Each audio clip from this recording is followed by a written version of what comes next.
Nesta manhã nós vamos estudar uma das afirmações do credo, na qual os nossos irmãos do passado afirmavam a sua fé, a sua crença no Deus Criador do céu e da terra.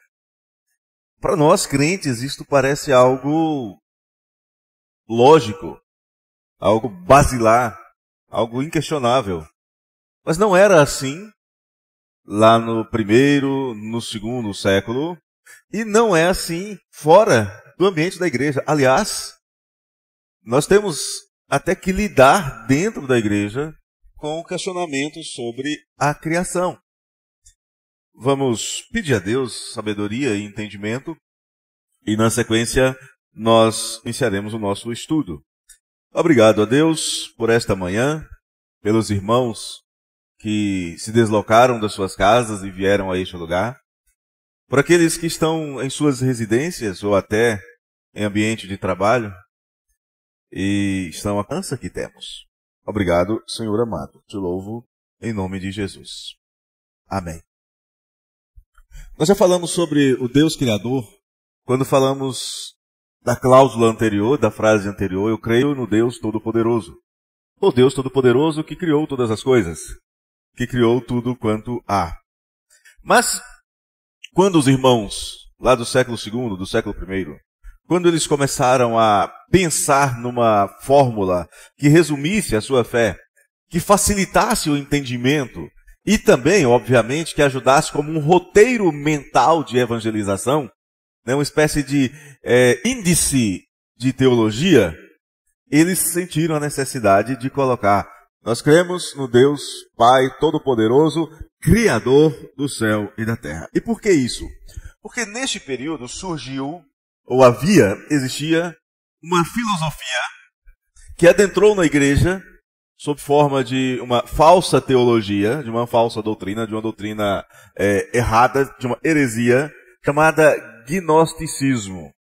Pastor, por que eu preciso saber sobre esse negócio lá do século I, do século II? Simplesmente porque ele ainda está presente hoje. Ainda encontramos formas de gnosticismo, ou pelo menos derivações do gnosticismo, nas conversas que nós temos com as pessoas e em filosofias do nosso tempo. Mas o que foi o gnosticismo? Foi um movimento, primeiro filosófico, depois teológico, que apresentava uma visão distorcida de Deus. Ele é de origem grega, da filosofia grega. Tinha uma visão distorcida da criação e, principalmente, apresentava uma visão distorcida da salvação. E isso colocava em risco a fé cristã bíblica, a fé cristã genuína. O cristianismo afirmava: a salvação é pela fé, e pela fé somente. O gnosticismo dizia: não, a salvação é obtida pelo meio de doutrinas que estão escondidas da maioria das pessoas, doutrinas reservadas a pessoas que têm uma iluminação especial. Então nós temos de um lado salvação pela fé, e do outro salvação pelo esoterismo, pelo conhecimento de doutrinas ocultas. Ainda presentes no nosso tempo, a gente ainda encontra isso. O que era esse tal de gnosticismo? Era uma multiplicidade, não era uma coisa só. Eram várias crenças diferentes, influenciadas pela filosofia grega e por algumas doutrinas religiosas do Oriente. E eles acreditavam basicamente o seguinte: o mundo material é mau. A matéria é a prisão do espírito. O mundo foi criado por um Deus inferior, não pelo Deus Todo-Poderoso, por uma espécie de demiurgo, Deus inferior, que foi incapaz de fazer alguma coisa perfeita. Eles acreditavam até na existência de um Deus supremo e transcendente, mas que não podia ser conhecido, que não podia ser visto, que não se relacionava com a criação, que era totalmente puro e totalmente transcendente. Então eles dividiam um Deus todo-poderoso, um Deus transcendente e um Deus menor. Esse Deus menor, esse Deusinho, esse Deus inferior, é que seria o criador de todas as coisas. E por ele ser inferior, ele não fez perfeito, cheio de falhas. Então eles também desprezavam a doutrina da queda. Veja, uma coisa que parece irrelevante, Deus não ter criado, já resultou em problemas de entendimento do que é o pecado, já resultou em problemas de entendimento do que é a salvação. Mas não é só isso. Eles também tinham problemas com a Bíblia. E quando esse movimento adentra na igreja, Nós vamos ter algumas formas de resistência. Por exemplo, a primeira grande forma de resistência ao gnosticismo é o Evangelho de João e as cartas de João. Se você olhar o Evangelho de João, ele vai afirmar o tempo inteiro que Jesus é o Filho de Deus e que as coisas que vieram a existir, tudo quanto existe, existe por causa de Deus, por causa de Jesus Cristo. Então o Evangelho de João já é uma primeira forma. E mesmo com o Evangelho de João, esse movimento, ele começa a se expandir na igreja cristã. No século II, no início do século II, um herege chamado Marcião, ou Marcion, ele vai dizer assim, não, a fé cristã está errada. Os cristãos estão errados. Os judeus estão errados. E o que ele faz? Pega a Bíblia dele, óbvio que não é como nós temos aqui, não era desse formato, né? Mas ele pega a Bíblia dele e rasga todo o Antigo Testamento. Pega o Evangelho de Mateus, de Marcos e de Lucas, rasga. Pedaços de Mateus, de Marcos e de João, ele rasga, fica com Lucas. E ainda assim com algumas partes de Lucas. Joga fora o livro de Atos, as cartas de João ele joga fora, Apocalipse ele joga fora, Tiago ele joga fora, Hebreus ele joga fora, e fica com algumas das cartas de Paulo. Não todas, apenas as cartas dirigidas às igrejas, deixando de fora as cartas pastorais, como Tito, Filemão e Timóteo. Então, ele resume, ele cria sua própria Bíblia. 10 cartas de Paulo e só o Evangelho de Lucas. E a igreja, então, enfrenta esse desafio, reafirmando a teologia bíblica e dizendo, Deus é bondoso, criador de tudo quanto existe. Nós cremos que Deus é o criador e que ele é bondoso e que ele é perfeito. Alguns pensadores, alguns cristãos da época, teólogos como Irineu de Lyon, ele vai se levantar e vai dizer, não apenas ele é o Criador, Deus, o Todo-Poderoso, é o Criador, mas Jesus Cristo é o mesmo que criou o céu e a terra. E ele vai lembrar que, de fato, algo que é inescapável para nós, não dá para fugir a isso, o mundo não é perfeito, ele não está em estado de perfeição. Mas por que ele não está em estado de perfeição? Porque ele está manchado, marcado pelo pecado. Mas o mundo não é mau, está maculado, foi deturpado por causa do pecado. Mas ainda assim, o mundo reflete a glória de Deus. E a criação, como nós a conhecemos, ela será um dia restaurada. Você pode ver isso, por exemplo, em Romanos, no capítulo 8, nos versos 19 até o verso 21. Romanos, capítulo de número 8, versos 19 a 21. Que diz o seguinte: a ardente expectativa da criação aguarda a revelação dos filhos de Deus. Pois a criação está sujeita à vaidade, não voluntariamente, mas por causa daquele que a sujeitou, na esperança de que a própria criação será redimida do cativeiro da corrupção para a liberdade da glória dos filhos de Deus. Então o pensamento dos teólogos do primeiro século é, a criação foi feita perfeita, caiu em cativeiro no pecado, mas ela vai ser redimida, vai ser restaurada. Vai chegar um tempo que as imperfeições que encontramos na criação hoje, elas não mais existirão. Por exemplo, morte, doença, essas coisas serão extirpadas. Deus fará com que elas deixem de aparecer. Então, a ideia bíblica, o ensino bíblico é que o mesmo Deus onipotente que criou todas as coisas, também prometeu redimir a sua criação. E ele afirma que fará novas todas as coisas. Você pode ver isso em Apocalipse, no capítulo 21, nos versos 1 a 5. Nós não vamos ler esse texto, mas você pode dar uma olhada em casa. Você tem a lição em suas mãos, pode chegar em casa e conferir Apocalipse 21, nos versos 1 a 5, onde Deus promete que fará novo tudo quanto existe. Ora, se ele não fosse o Criador do mundo, por que ele iria se preocupar em restaurá-lo? Se não era do interesse dele que esse mundo existisse, e aí nós temos um problema com a onipotência de Deus, como é que algo vai existir contra o interesse do Deus onipotente? É uma contradição óbvia, é uma contradição lógica. Irineu também vai refutar a ideia de um Deus inferior, a cidade de Deus, existe um só Deus, afirmando o fato de Deus ser o Deus todo-poderoso, e também afirmando a paternidade de Deus. Ou seja, tudo que nós já vimos até aqui nas nossas lições, o Deus Pai Todo-Poderoso, Irineu vai reafirmar quando chega para falar da criação. Então, teologia bíblica diz que é errado, que é equivocado a ideia de matéria como algo ruim, matéria criada por um Deus mau ou inferior, mas que tudo quanto foi criado pela vontade de Deus, pelo poder da sua palavra, por meio de Jesus Cristo. E mais, em Gênesis, no capítulo 1, verso 31, nós temos uma afirmação de Deus, o selo de qualidade de Deus sobre a criação. Vamos dar uma olhada? Gênesis 1:31, onde o Senhor olha tudo quanto Ele criou e diz assim: viu Deus tudo quanto fizera. O viu aqui não é só olhar, é olhar com critério, é examinar, olhar bem. Viu Deus tudo quanto fizera, e eis que era. Só uma curiosidade, você não acha de Gênesis a Apocalipse outra vez a expressão muito bom? Única vez que ela aparece. Quando Deus termina de criar, antes da entrada do pecado do mundo, criou tudo, criou todo o universo, todas as plantas, todos os animais, criou o homem, criou a mulher, deu as ordens. Ok, está perfeito. Muito bom. Colocou a sua assinatura de aprovação, seu selo de aprovação. Então, a criação, do ponto de vista da Bíblia, o ensino da Bíblia é: tudo é muito bom. O Deus perfeito criou o mundo perfeito para seres perfeitos habitarem e viverem uma vida perfeita. Depois entra o pecado e aí nós temos uma nova etapa, que é a história da redenção, é assunto para depois. Ok? Perguntas até aqui?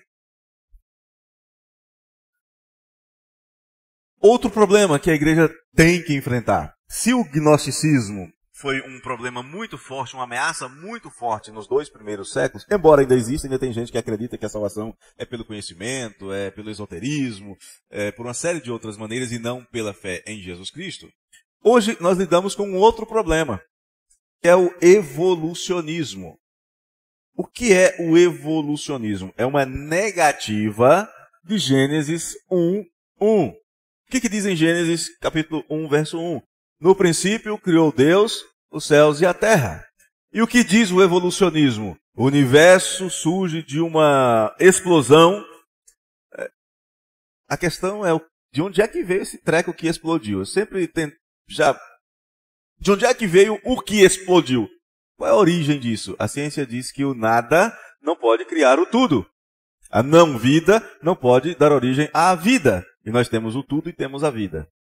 Mas o evolucionismo, que se contrapõe à revelação bíblica de que Deus criou todas as coisas de maneira intencional, de maneira proposital, o evolucionismo presente nas nossas escolas, presente na mídia, né, presente nos filmes, nos documentários, e que tem levado muitos cristãos a terem uma certa dificuldade em conciliar a sua fé com as teorias que são ensinadas nas escolas.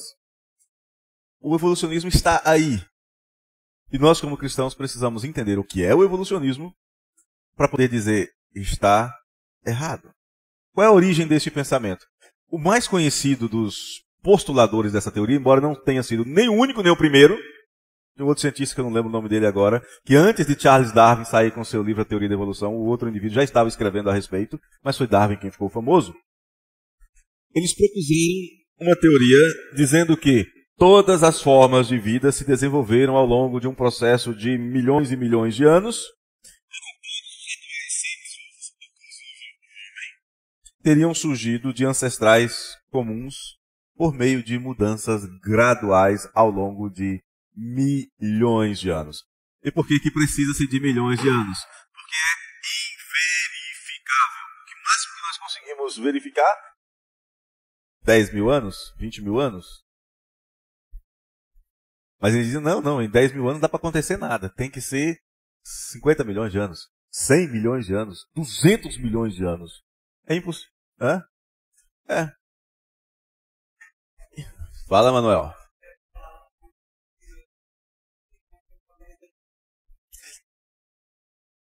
Não, segundo a teoria, a pergunta do Manuel, para os irmãos que estão em casa, que provavelmente não ouviram, é: por que o homem parou de evoluir no que é hoje? A questão é, segundo a teoria, não parou.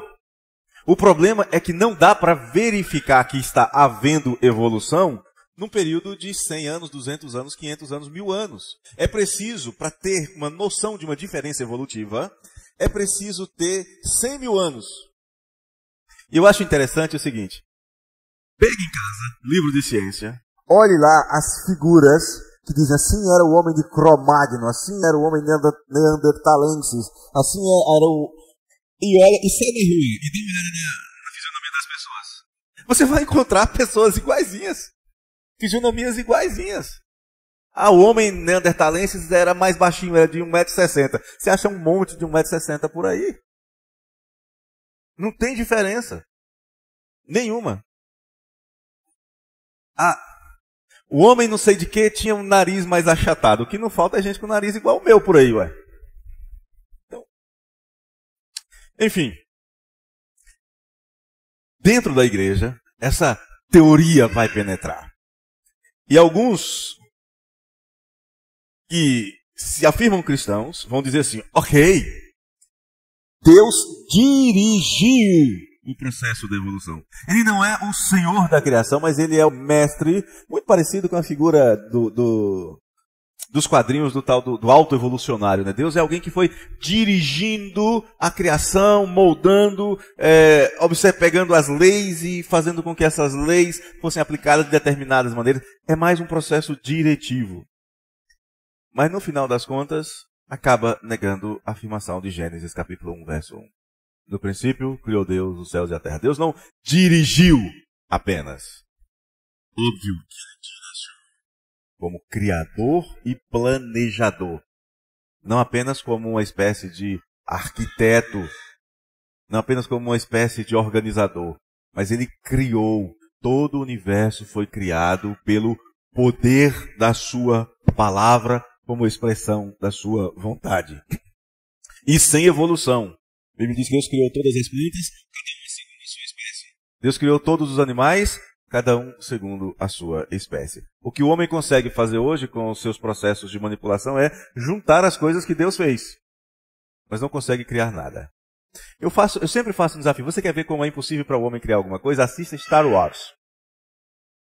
Qualquer ser que for desenhado ali, nada mais é do que a mistura do que o homem já conhece. O homem não consegue inventar nada.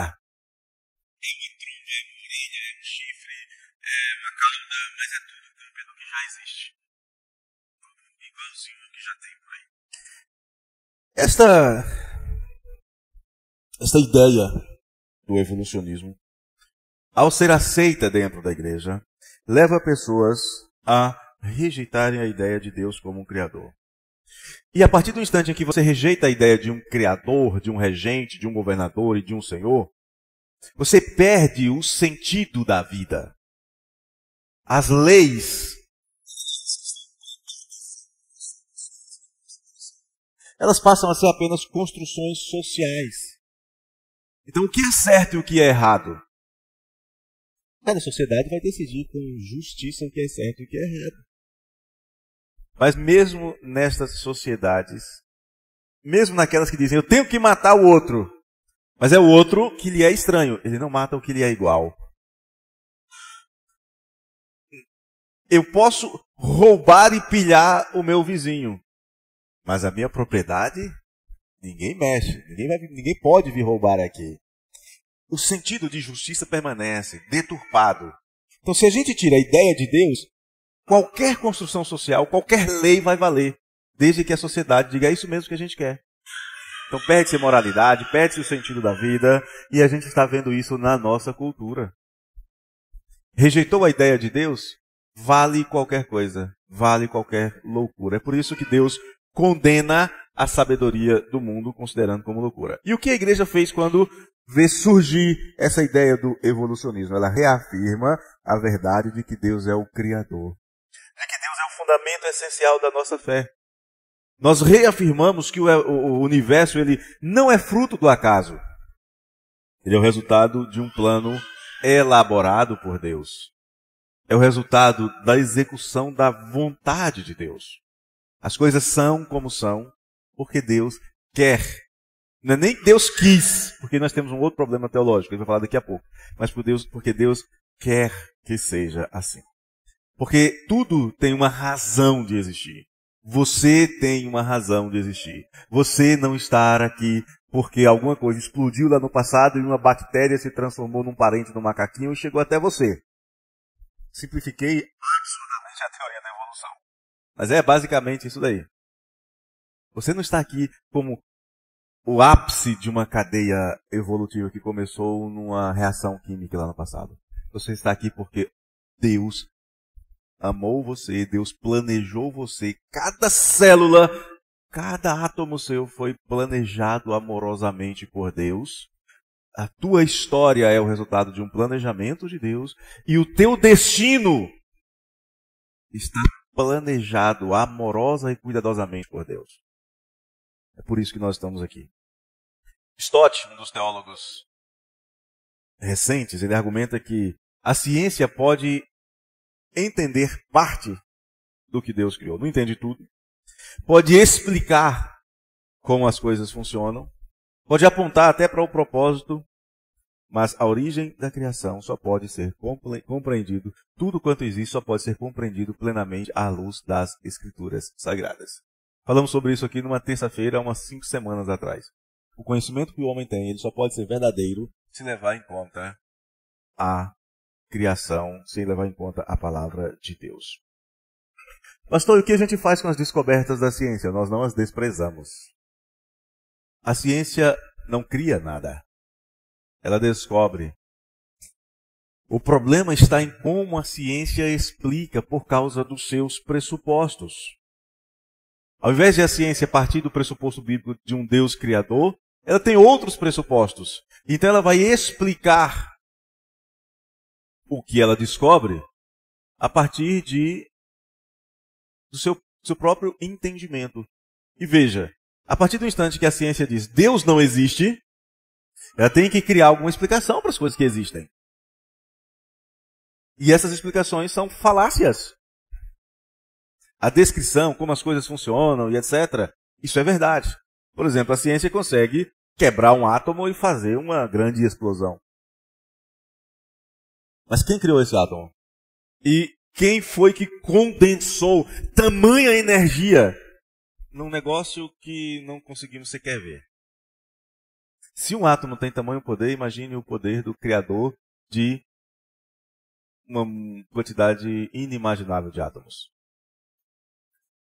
Então não desprezamos a ciência, mas afirmamos que Deus é a causa de tudo, que Deus criou tudo e que Deus sustenta tudo pela força do seu poder. Colossenses,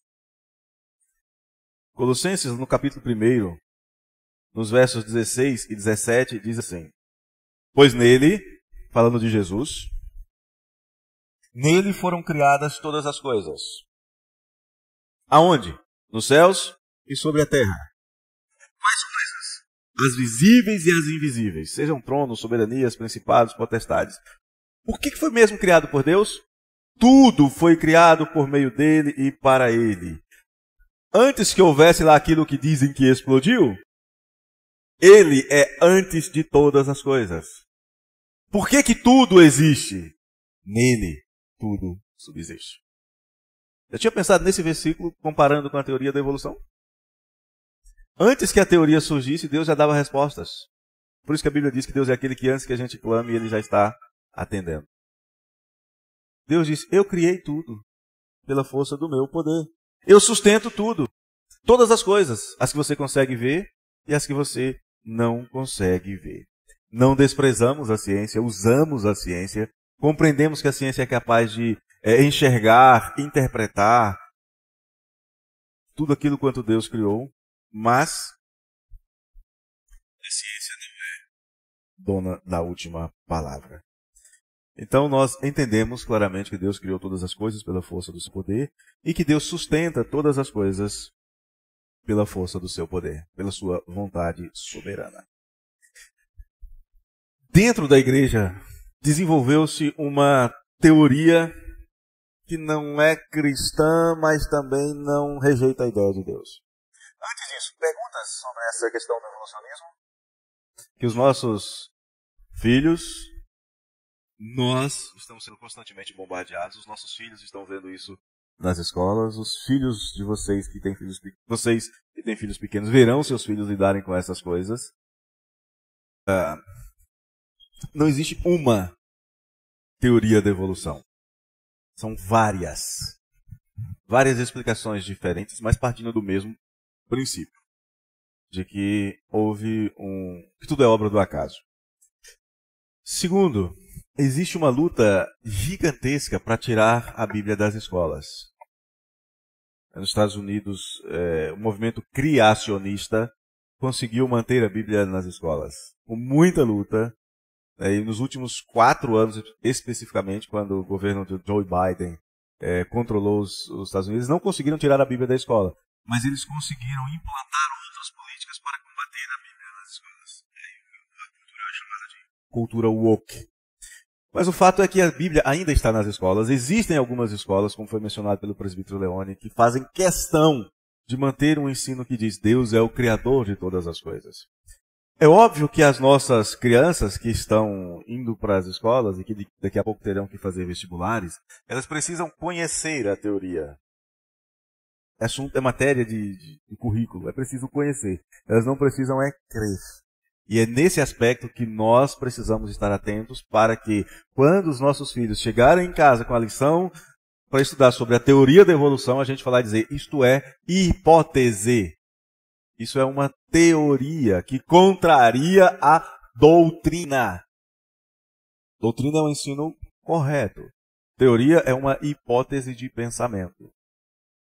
Poderosa, influente, extremamente divulgada. Quais dos nossos filhos, quem tem filho e já passou dos 5 anos, nunca brincou com um dinossaurozinho? Ou não assistiu Jurassic Park? Ou Star Wars? Tudo é a mesma coisa. A aplicação da teoria da evolução na ciência, no ensino, na mídia, enfim. Vamos passar para o terceiro problema, chamado de deísmo. Veja bem, o que é o deísmo? Surgiu, se desenvolveu, cresceu no final do século XVII. Não nega a doutrina da criação, não nega a existência de Deus, mas parte de um pensamento que tem origem na Grécia, voltamos lá atrás, que se desenvolveu no Renascimento e que explodiu com grande influência no período chamado de Iluminismo. E o Iluminismo dizia basicamente o seguinte: a razão humana é o juiz de todo o conhecimento. O homem é a régua de todas as coisas. Ao ensinar isso, eles diziam, as coisas que estão na Bíblia, que não podem ser provadas pela razão, devem ser rejeitadas. E aí então vem a rejeição dos milagres, por exemplo, do nascimento virginal de Jesus, da encarnação de Deus e de tantas outras coisas. Então, segundo o deísmo, a Bíblia não é a melhor maneira de se conhecer sobre Deus. A melhor maneira de se conhecer sobre Deus é a observância da sua criação. Essa é a ideia do deísmo. Eles admitem que possa ter havido um Criador, mas eles rejeitam o Criador revelado nas Escrituras. O deísmo diz, por exemplo, que essa ideia de um Criador pessoal, um Deus pessoal, relacional, ativo e amoroso, que criou o mundo, que o sustenta, que interage com ele, com quem você pode orar nos seus momentos de alegria ou de angústia, o deísmo vai dizer, esquece isso. Deus não está presente. Deus é o Deus que se esconde. Eles usam até uma palavra, o Deus absconditus, o Deus escondido, o Deus que se retirou. Criou, deu corda, é a chamada teoria do relógio suíço, né? Criou, deu corda, criou as leis, estabeleceu e falou assim, agora vai, vou cuidar eu da minha vida. Não tem mais nada a ver com vocês, se virem. Esta é a ideia do deísmo. Então, sem esse relacionamento que a Bíblia ensina, o deísmo vai dizer, por exemplo, esquece esse negócio de encarnação. Esquece esse negócio de morte e ressurreição do Filho de Deus. Isso é só mito, isso é só história. Esquece esse negócio de salvação. Quem vai salvar você? Se Deus criou, deu corda e virou as costas. Quem vai salvar você? Voltamos a Colossenses, que diz que Deus sustenta todas as coisas pela sua vontade, pelo seu poder.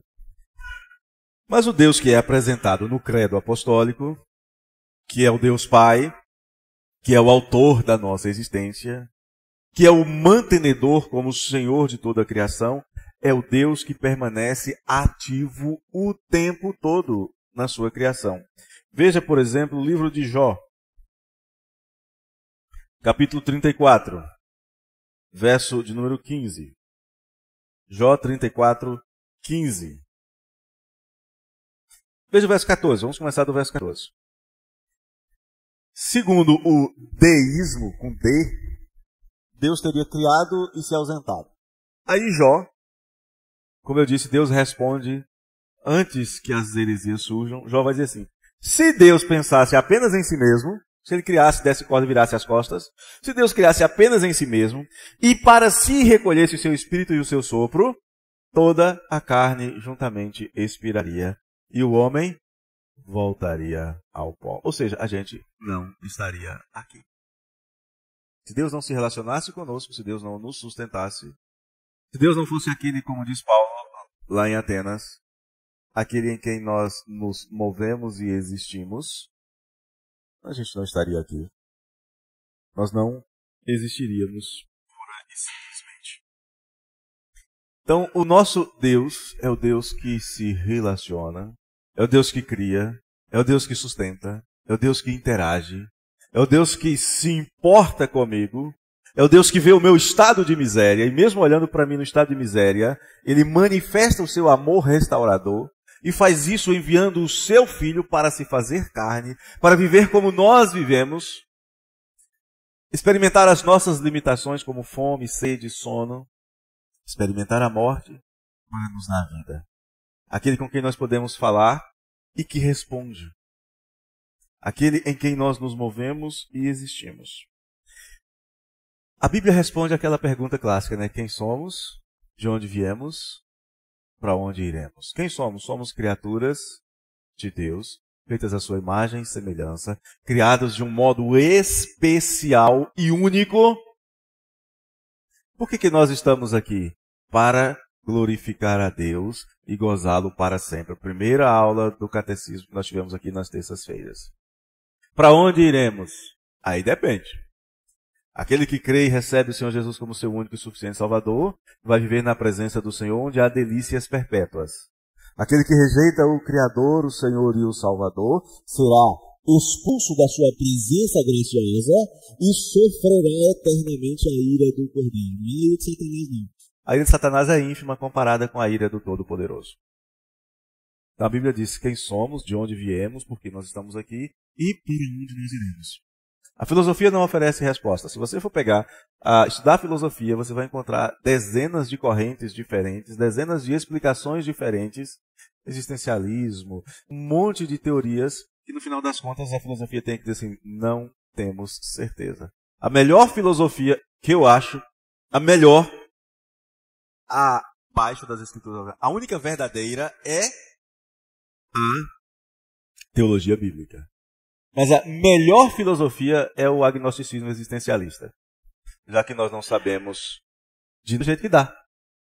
Comamos e bebamos porque amanhã morreremos. Essa é a melhor filosofia que o homem é capaz de fazer, mas que conduz ao inferno. Que conduz à morte, à rejeição de Deus e à morte eterna. Que presta mesmo. Teologia que nós retiramos, que nós entendemos das Escrituras Sagradas. E de que Deus criou todas as coisas é importante para nós. Hoje é simples, porque ela dá um sentido para a vida. Porque ela nos coloca dentro de uma direção. Se você for pesquisar o que o homem escreveu diante de Moisés, no período de Moisés, até os dias de hoje, você vai perceber uma coisa que é inquestionável. O coração do homem não mudou. O coração do homem não, pastor, lá o pessoal era mais bruto. Era mesmo mais bruto do que é hoje? Tem certeza? Quando os assírios e babilônicos invadem Jerusalém, eles esmagam as cabeças das criancinhas nos muros de Jerusalém. E o que aconteceu na Palestina, lá em Israel esses dias, no ano passado? Lembra da família Bibas? 2 criancinhas que foram estranguladas? e depois jogaram pedras em cima delas para dizer que elas morreram num ataque aéreo? O coração do homem não mudou. O que o homem fazia de mal no passado, faz hoje. Talvez com mais... Aliás, certamente com mais tecnologia. Certamente com mais informação. Mas se você pega tudo que Deus diz no Deuteronômio, todos os pecados que ali estão elencados, você encontra os mesmos hoje. A palavra de Deus é viva e é permanente. Então, quando olhamos para o ensino da Bíblia, nós dizemos isso faz sentido para nós hoje também. O sábio lá em Eclesiastes, no capítulo 1, verso 9, ele vai dizer assim, não existe novidade debaixo do céu. Me fala uma coisa nova, exceto tecnologia. Quer ver uma coisa? Henrique, você estava lendo, quando eu cheguei aqui na igreja, eu estava lendo a lição de hoje em um tablet.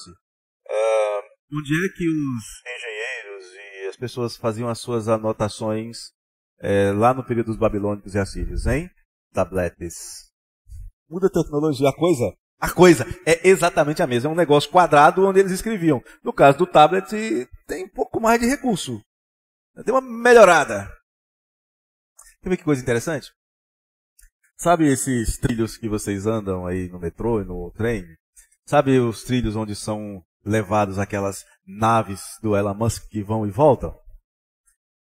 A distância entre os dois trilhos é a mesma do Império Romano.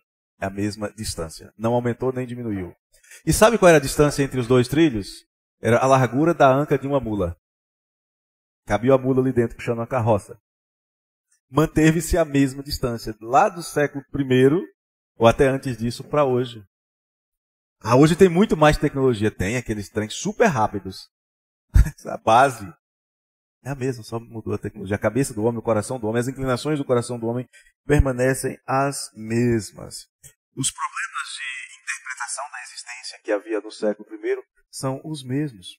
Ainda existem pessoas, e dentro da igreja inclusive, que tentam separar a fé cristã da realidade do mundo físico. Essas coisas aqui se referem à minha vida espiritual, essas aqui à minha vida secular. Já viu isso? Na igreja, crente, no trabalho, sei lá o quê.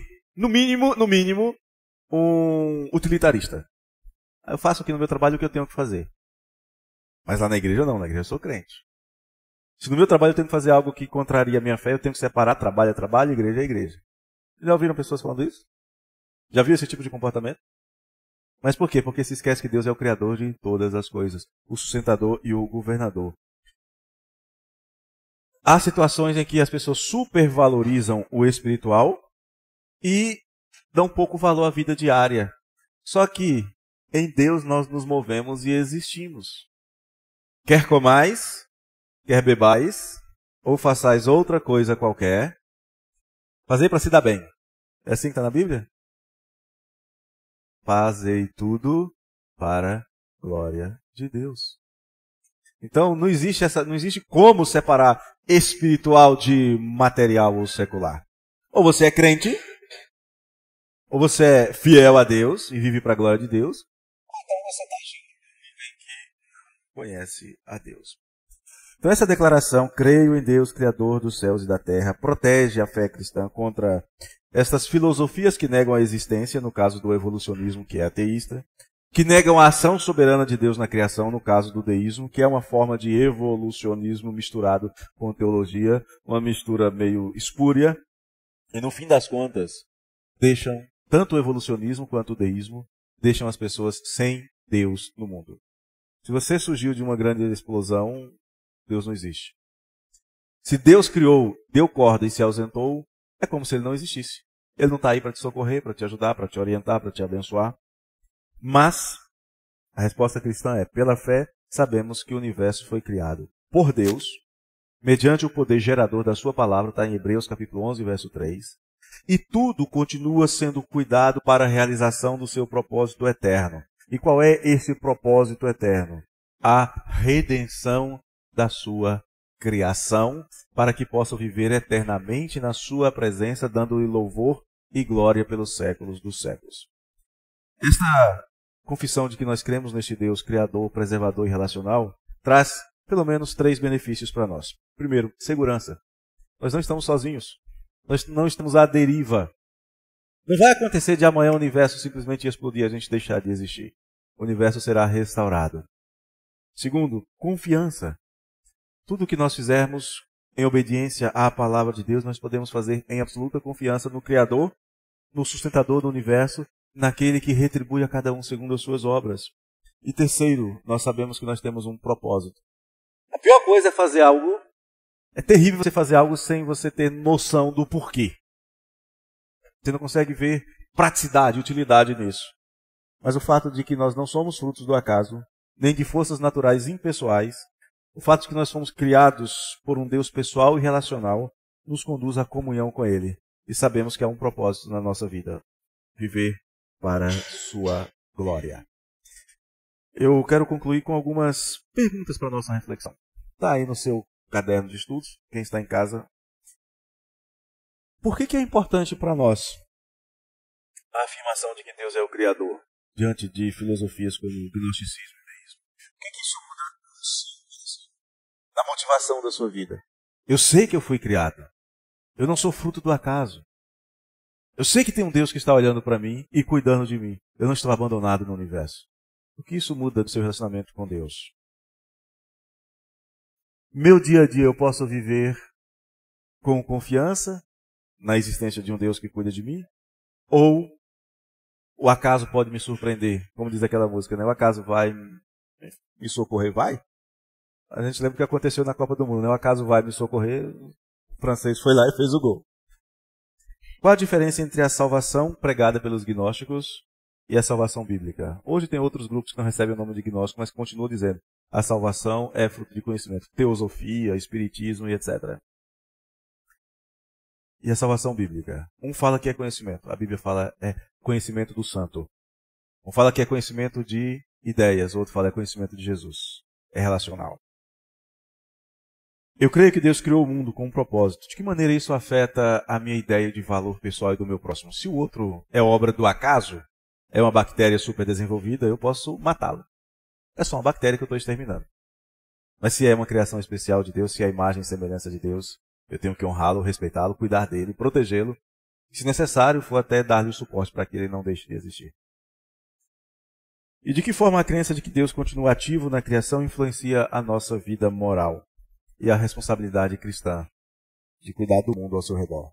Os cristãos deveriam ser os maiores ecologistas deste planeta. Os cristãos deveriam ser os maiores benfeitores deste planeta, porque foram criados para cuidar e proteger a criação. Os ecologistas não cristãos partem de um outro princípio. Mas o nosso princípio deveria ser: eu tenho que cuidar de tudo que Deus fez e da melhor maneira possível, porque tudo quanto Deus fez glorifica o seu nome. Concluo lembrando, não somos obra do acaso, nem de uma grande explosão, e nem fomos criados por um Deus com D minúsculo, inferior, que simplesmente deu corda no universo e virou as costas. Fomos criados por um Deus que nos ama e que se relaciona e que tem um propósito nas nossas vidas.